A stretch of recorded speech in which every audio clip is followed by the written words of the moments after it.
संझे से ताकत ताकत रात कके आइला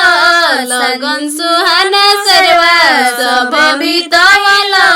संझे से ताकत ताकत रात कके आइला लगन सुहाना सरवा सब बितावला अभी भी कदिला बड़ा देरिया हो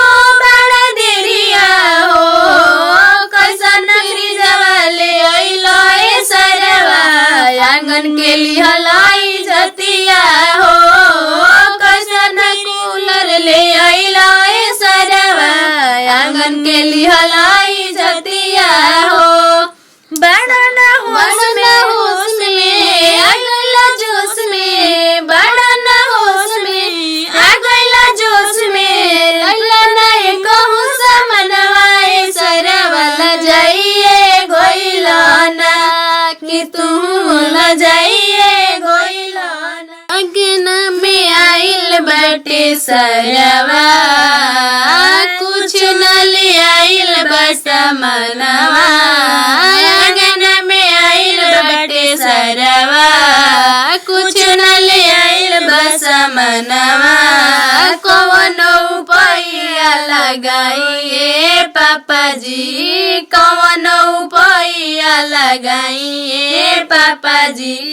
सरवा के आंगन से भगाइए पापा जी सरवा के आंगन से भगाइए पापा जी सरवा के आंगन से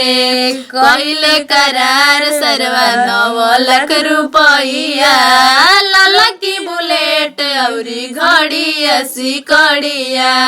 कइले करार सरवा 9 लाख रुपया लाला की बुलेट औरी घड़ी 80 कड़िया छेका में कइले गड़बड़िया ए चाचा जी छेका में कइले गड़बड़िया ए चाचा जी सरवा के आंगन से भगाइए चाचा जी सरवा के आंगन से भगाइए चाचा जी सरवा के आंगन से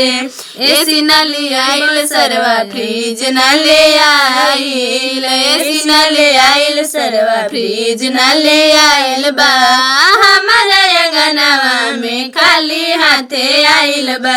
भारी कोले बाटे बेइज्जतिया ए पापा जी भारी कोले बोले बाबे जतिया ए पापा जी सरवा के आंगन से भगाइए पापा जी सरवा के आंगन से भगाइए चाचा जी सरवा के आंगन